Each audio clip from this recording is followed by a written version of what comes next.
জুনিতা। আমার কিচেনেতে তোমাদের স্বাগত। চলো আজকে তোমাদের এঁচোড়ের ডালনা করে দেখাই। এঁচোড়ের ডালনা বানাতে কি কি উপকরণ লাগছে সেটা তোমাদের দেখিয়ে দিই। ফার্স্টে লাগছে এঁচোড় সেদ্ধ করা, কাঁচা আলু, সর্ষের তেল, আদা বাটা, গুঁড়ো লঙ্কা, হলুদ, চিনি, নুন, টমেটো পিউরি, সাদা জিরে, অল্প একটু হিং, গরম মশলা গুঁড়ো এবং ঘি। চলো তোমাদের আজ এঁচোড়ের ডালনা বানিয়ে দেখায়। সবার ফার্স্ট গ্যাসটাকে অন করতে হবে।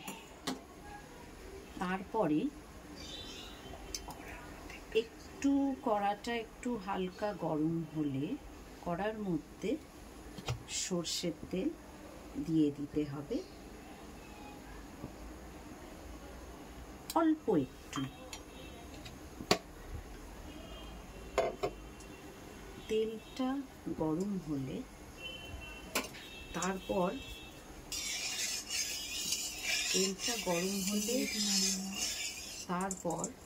ওই গরম তেলের মধ্যে অল্প একটু হলুদ দিয়ে সেই তেলের মধ্যে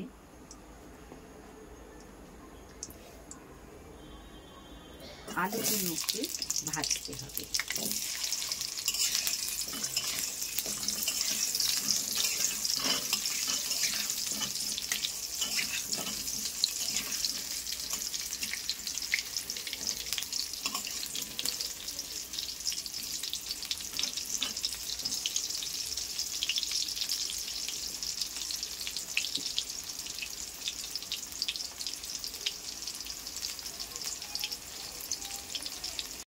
আলুটা হালকা লাল লাল ভাজা হয়ে গিয়েছে, আমি আলুটাকে তুলে নিলাম।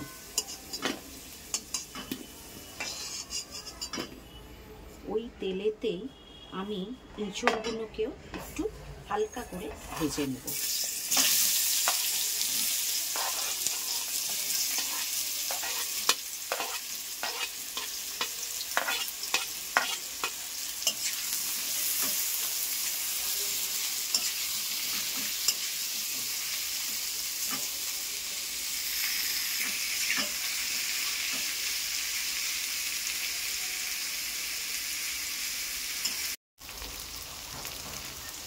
নেটের প্রবলেমের জন্যে আমি এঁচোড় ভাজাটা তোমাদের দেখাতে পারলাম না। এঁচোড়টা আমি ভেজে হালকা করে ভেজে তুলে নিচ্ছি।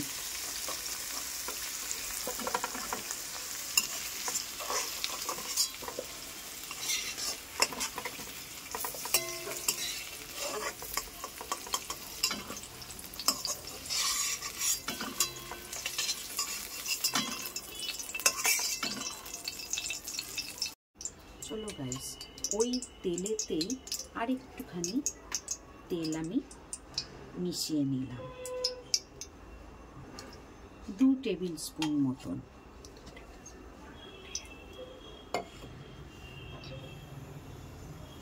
সেই গরম তেলেতেই আমি ছেড়ে দিচ্ছি হিং।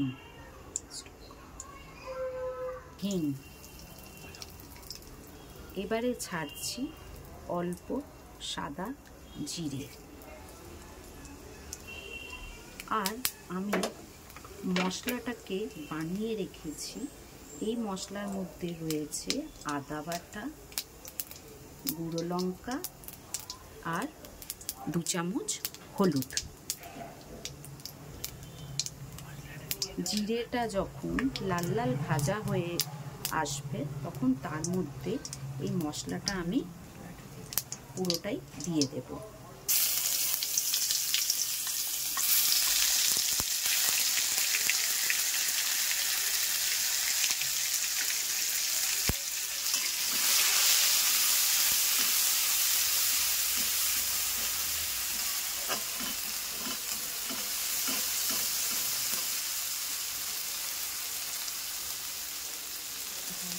ভালো করে একটু ভেজে নেব। যখন দেখবে কড়ার মধ্যে হালকা একটু লেগে যাচ্ছে, তখন তার মধ্যে পরিমাণ মতন নুন দিয়ে দেব।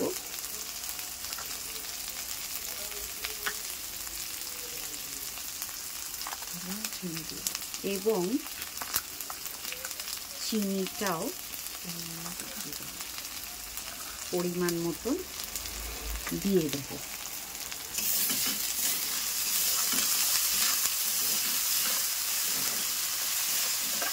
তারপর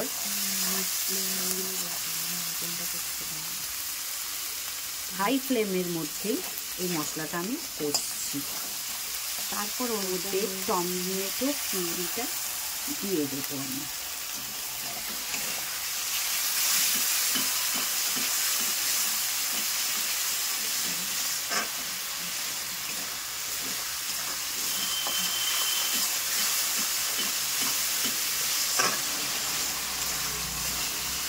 এইবারে আস্তে আস্তে ওর মধ্যে ভেজে রাখা আলু আর ইঁচড়টা দিয়ে দেবো।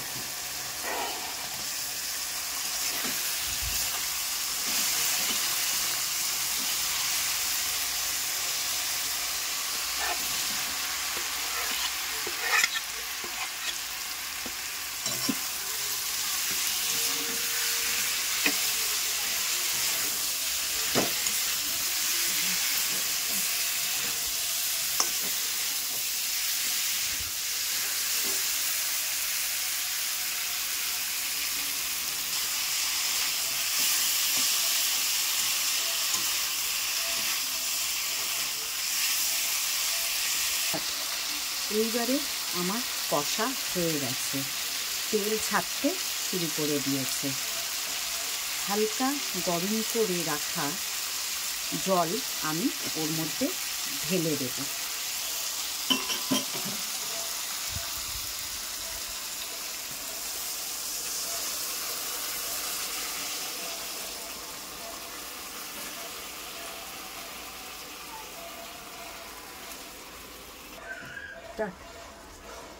জল ঢালা হয়ে গেছে। এইবার যতক্ষণ না গা মাখা মাখা মতন হচ্ছে না, ততক্ষণ সেদ্ধ করব। এঁচোড় আর আলুটা সেদ্ধ হয়ে গেছে। এইবারে নামাবার সময় গরম মশলা গুঁড়ো আর ঘিটা 2 চামচ দিয়ে আমি গ্যাসটাকে বন্ধ করলাম। আমার নিরামিষি এঁচোড়ের ডালনা হয়ে গেছে। দেখো তো কেমন লাগছে। এইবারে চ্যানেলটাকে সাবস্ক্রাইব করো আর বেল আইকনটা ক্লিক করে দিও। টাটা বন্ধুরা।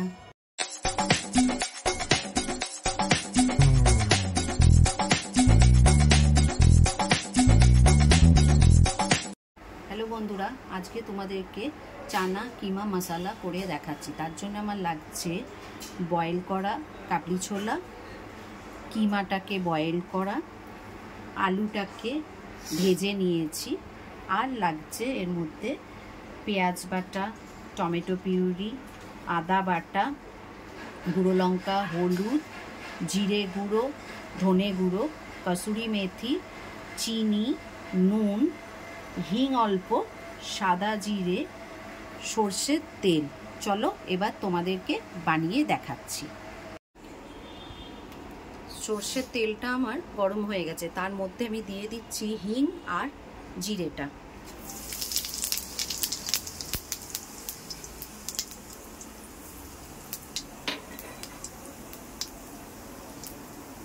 তারই মধ্যে দিয়ে দিচ্ছি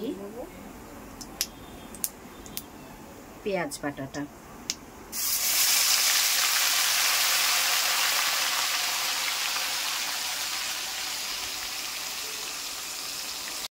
এবারে আমি একটু ভালো করে নাড়িয়ে দিচ্ছি যতক্ষণ না পেঁয়াজের কাঁচা গন্ধটা চলে যাচ্ছে না।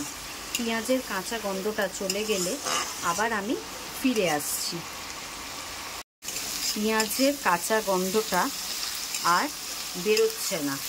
এবার এর মধ্যে আমি আদা যে বাটাটা তোমাদেরকে দেখালাম তার মধ্যে গুঁড়ো লঙ্কা হলুদ মিশিয়ে নিয়েছি।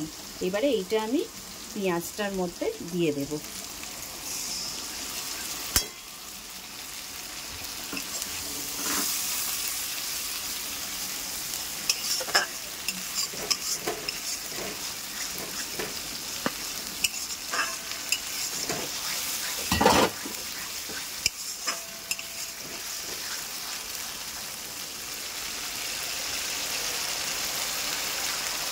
এইবারে তার মধ্যে দিয়ে দেবো হচ্ছে ধনে আর জিরে গুঁড়োটা।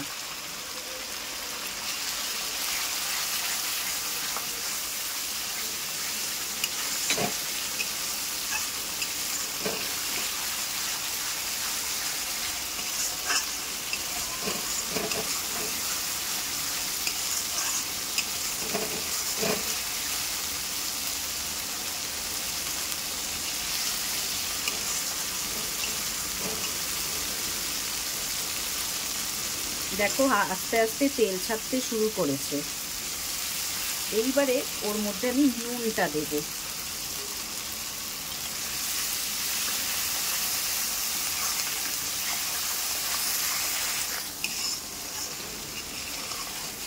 ভালো করে তেল ছাড়তে শুরু করে দিয়েছে। এর মধ্যে এবারে আমি চিনিটা দেব।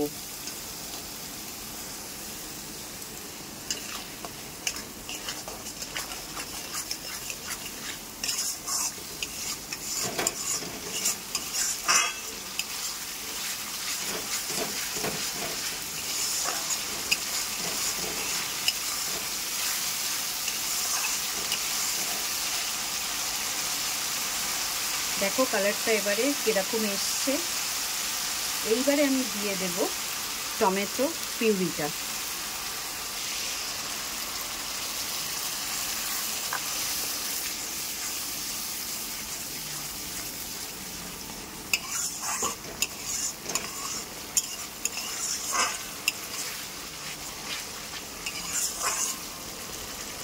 এইবারে ভালো করে এটা কষে নেব।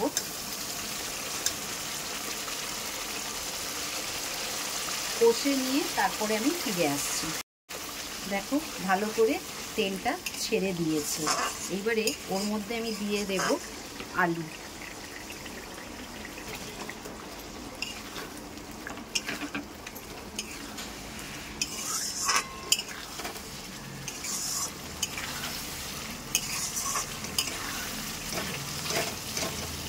আর দিয়ে দেব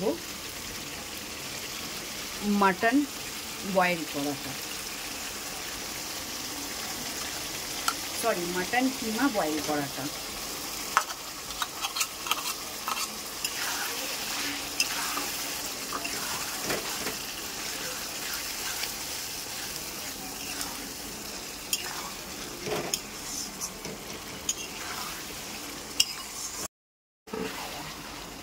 কাবলি ছোলাটা দিয়ে ভালো করে কষতে হবে। কষা হয়ে গেলে আমি আবার ফিরে আসছি।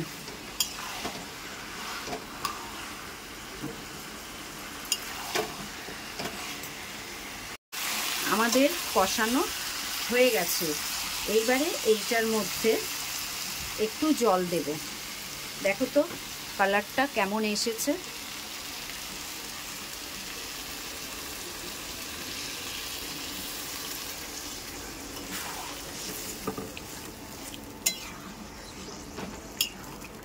এটা সেদ্ধ হয়ে গেলে তারপরে আমি আবার আসছি।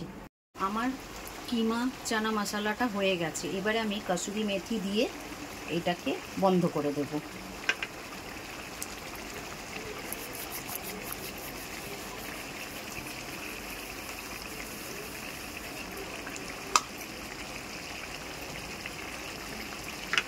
গ্যাসটাকে এবার আমি বন্ধ করে দিলাম। এবার আমি ঢেলে তোমাদেরকে দেখাচ্ছি। হ্যালো বন্ধুরা, আমার কিমা চানা মশলাটা তৈরি হয়ে গেছে। দেখো কালারটা কেমন এসছে। নতুন নতুন রেসিপি নিয়ে আবার আমি আসবো। নমস্কার।